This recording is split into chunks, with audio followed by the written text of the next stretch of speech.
Michael is a great friend from RTE, and we've been speaking to each other for a couple of decades now. Here we go, mate. You're coming to another World Cup as the top seed, but this one is different from 2019. Why is it different? I think it's because it's in France. That's about the only difference, Martin, and I say that very tongue-in-cheek. Look, from a playing point of view, Ireland have done well over the last number of years, as you know. Winning the Grand Slam, winning the Six Nations this year. Probably the whole year, I'd bookmark it and say, started off with that series victory against the All Blacks in New Zealand last year.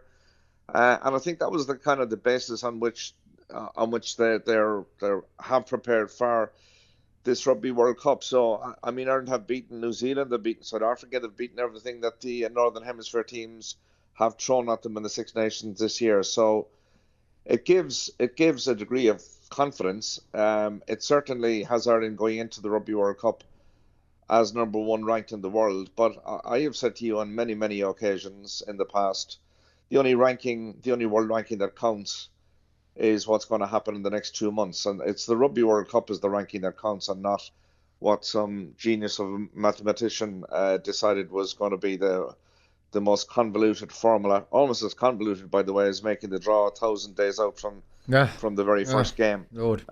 So, I mean, I take all of that stuff with a grain of salt. The world rankings will be decided in the next 2 months, Martin. And, whoever's left standing with the Webb Ellis Trophy in their hand the last weekend in October will be ranked number one as far as I'm concerned. Yeah, I think I asked you last time, and I just want to confirm. Maybe you've changed your mind since then. You know, what would have been more important to you throughout your rugby career?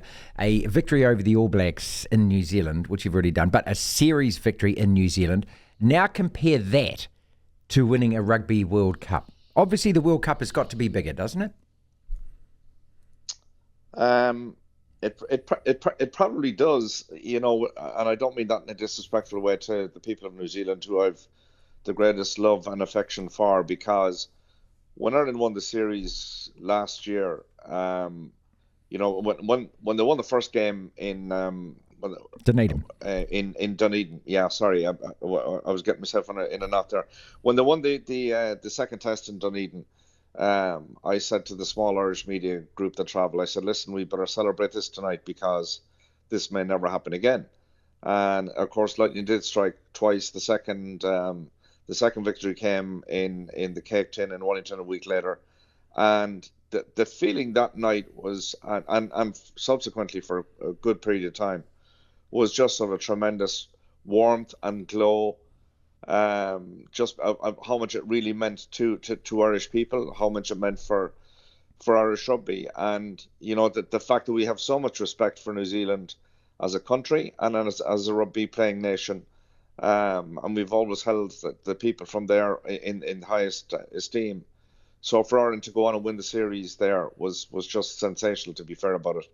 So I will preface everything I'm about to say now with all of that information. But, if Ireland were to go on and win a Rugby World Cup, I think that would be perhaps a greater achievement, given the fact that you're taking on,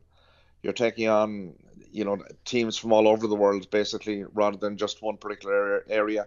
And whether you're catching a team who are maybe going through some bit of a transition situation, as distinct from teams who are at the top of their game. I mean, if Ireland are to win the Rugby World Cup in France, they're going to have to get through a pool that has South Africa and Scotland. There'll be three teams from the top six in one pool, and then you're up against a team that's ranked third and a team that's ranked fourth, all on the one side of the draw. So if Ireland were to go on and win a Rugby World Cup, that would be just an absolutely remarkable achievement. Michael Corcoran is with us. I've been watching your team play since with much extra interest since the series win here last year, and I watched all the Six Nations games, and I was just so impressed. You take away the win against Samoa, which you still won that game, and look, every team wins games ugly, like the All Blacks win games ugly. Let's not forget that. This is an Irish team that, to me, has turned that corner, that is able to confront every situation that's coming at it. And so this has got to be the final box to be ticked. What could possibly go wrong apart from nerves? I mean, obviously no one wants any injuries, but is it up to Ireland now to just take care of business because you are the best team in the world right now? Well, they've got a huge mental strength there within the group. And again, if I reference back to look at that third test and the opening 40 minutes in the third test in Wellington last year and how well Ireland played and blew New Zealand apart. Now, in fairness, New Zealand were outstanding in the second half of the match. It was a good old-fashioned arm wrestle. So that's given the players incredible self-confidence and self-belief that they can go and mix it with the best teams in the world and beat them. And they did that this year against England and France in the Six Nations Championship also.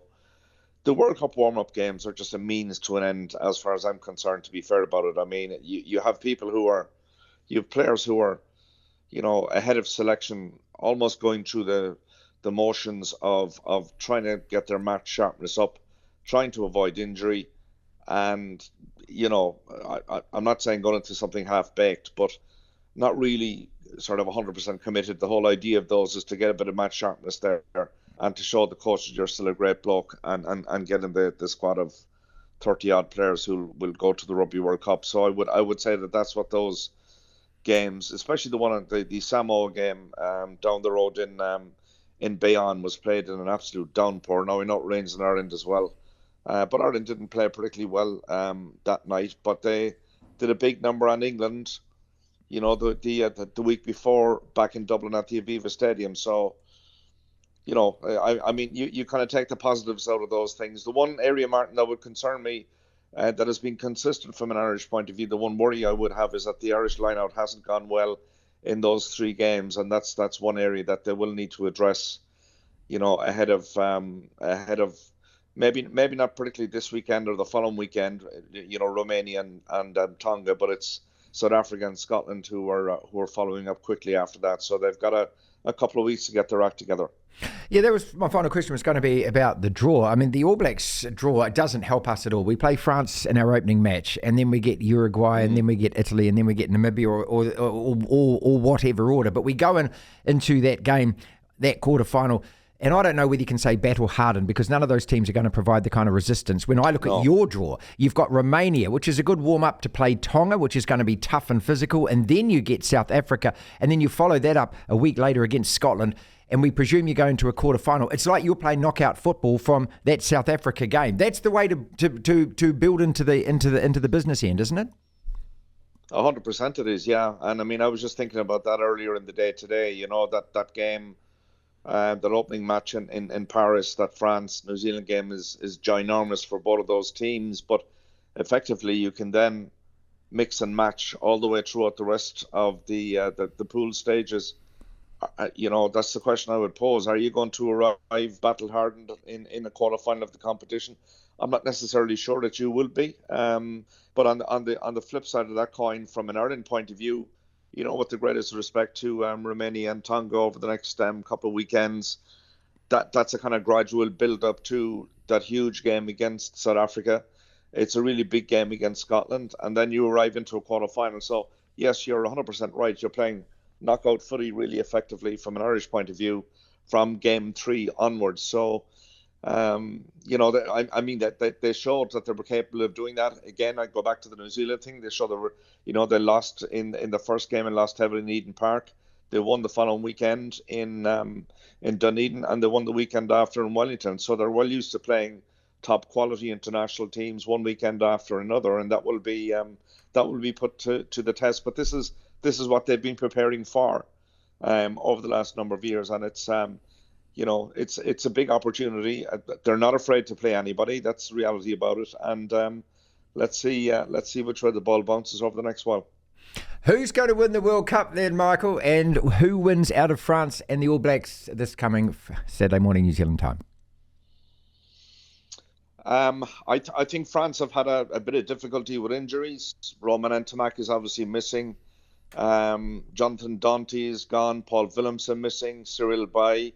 That's 4 of their starting 15. Now, they do have a lot of strength and depth, to be fair to them.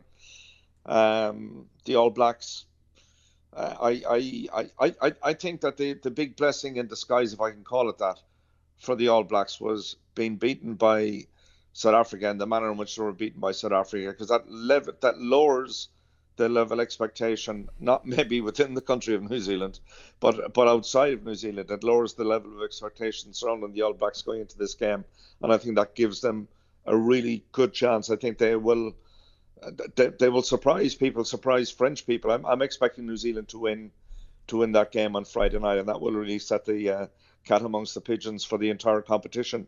I think the winner of the Rugby World Cup will come from the side of the draw that has New Zealand, France, Ireland, South Africa, and Scotland. I wouldn't be surprised if South Africa gave it a good old rattle, but it's going to be either New Zealand or France, and that's about as close as I can get to it. So the opening game may very well be the last game as well, a repeat of the opening game in the final of the competition.